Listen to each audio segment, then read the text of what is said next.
And we saw, in Piers Morgan's words, the most combative debate in TV history. It was an amazing debate. I watched Absolutely. it about 3-4 times. Yeah. And I even heard Piers read out, I believe, a letter you sent into the show last week as well.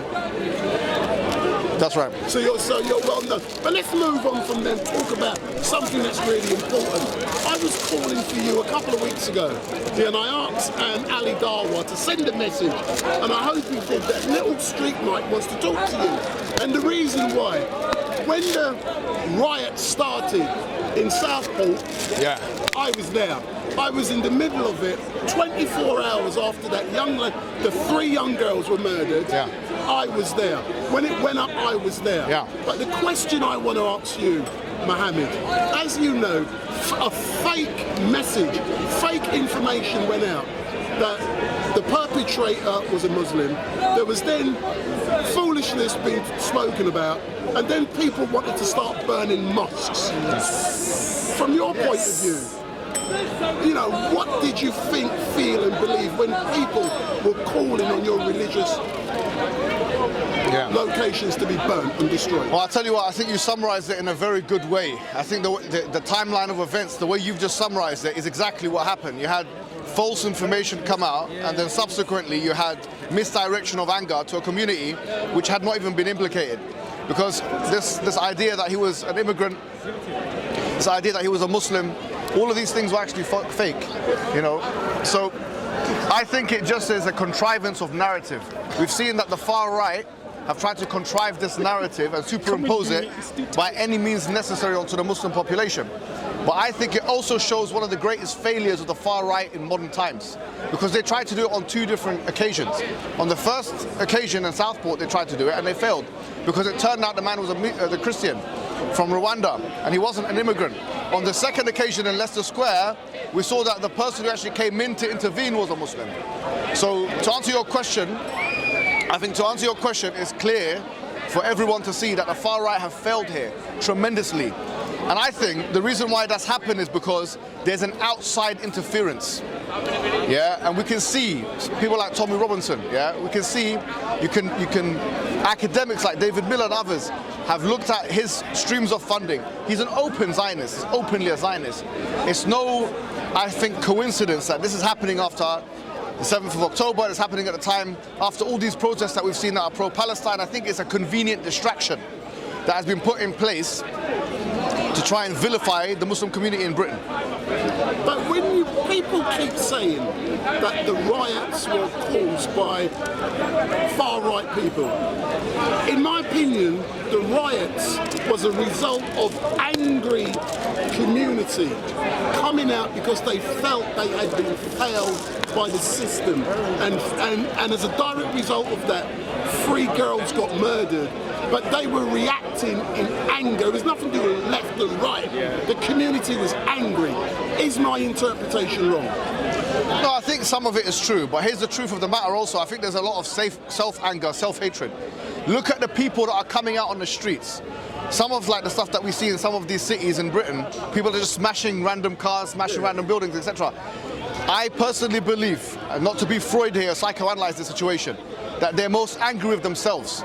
It's not people that are coming out of JP Morgan with 6-figure salaries that are coming out on the streets protesting, because these guys have, in their understanding, made it in life. What we're seeing is people who are on the socioeconomic echelons, the lower socioeconomic echelons of society, who have failed in every aspect and facet of life, familially, spiritually, monetarily and otherwise, that now need a convenient scapegoat to try and explain their failure to society. And what we're seeing is that these people cannot take responsibility for their own failure, so they're taking it out on these immigrants, on these blacks, on these Muslims, etc. We've seen black people getting attacked in the streets. It's not just about a Muslim thing, by the way. So I think at the end of the day, someone looking from the outside might think that this is a majority opinion in Britain. This does not constitute the majority opinion in Britain. Go and look, for example, at polls, and the far-right rhetoric is not what the majority of people in Britain believe. Most people in Britain are accepting of people from different backgrounds and religions and races, etc. They're not on that kind of stuff that these guys are on. In many ways, these guys have provided for us a case study.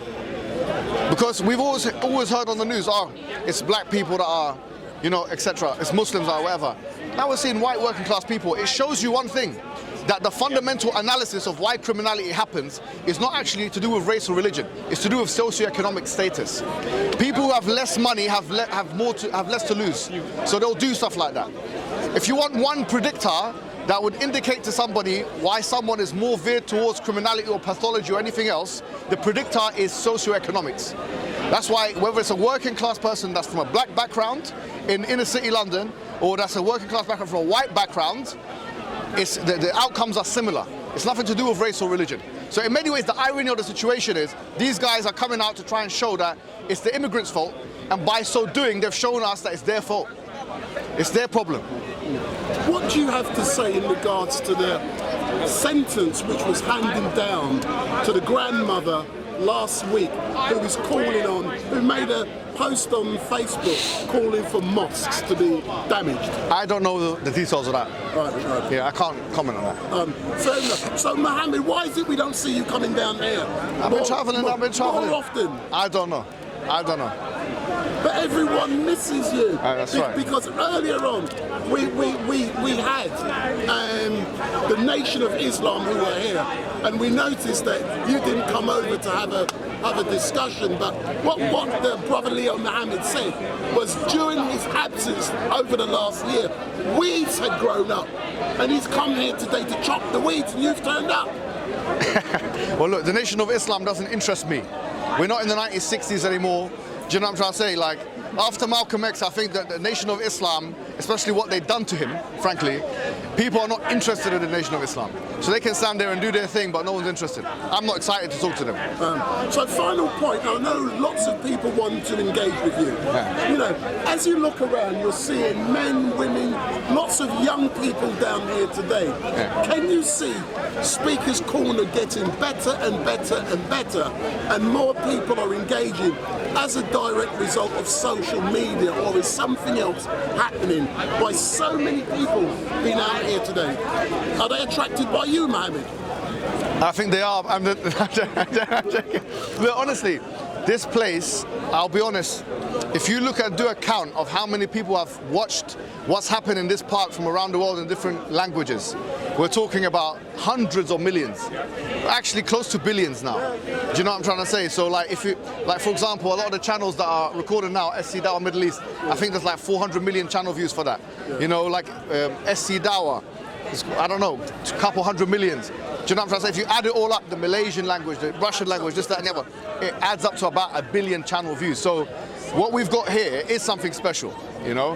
What we've got here is something special. That's the reason why you keep coming. That's why I keep coming. Because it is a place where you just let ideas run. And you'll see what the survival of the fittest ideas are going to be like. And that's why you'll see that the Sunni Muslims are always dominating this place. because it's about the strength of ideas rather than how much money someone has for propaganda, as you can see. But it's good to see that everyone's holding their ground here from the brothers. And of course, I'm always here. You know, I live not far away from the place, so. I know. Okay. So you know too much about me, brother. So as normal, Mohammed, thank you very much. We engage all the time. Yeah. But I managed to engage with Ali last week, Shamsi, the Sheikh, and I called them then to send you down here. Yeah. Because everyone was missing you. Well, you got it now, brother. Big up. Nice one. Thanks a lot. Is this yours? Yeah, this one, yeah. Nice. Thanks a lot, man, yeah. Thank you, brother. So that's Ali Darwa. No, it's not. Assalamu alaikum. How are you, brother? Good to see you. Hijab. Good to see you. I think everyone's after you. Questions I want to ask you. Of course. Cool. Okay, you put down your bag. Oh no, I mean because I have actually been watching you on YouTube for quite some time, and you know I was actually interested in Islam for quite some time. Right. Come to Speaker's Corner, and then but there's certain things that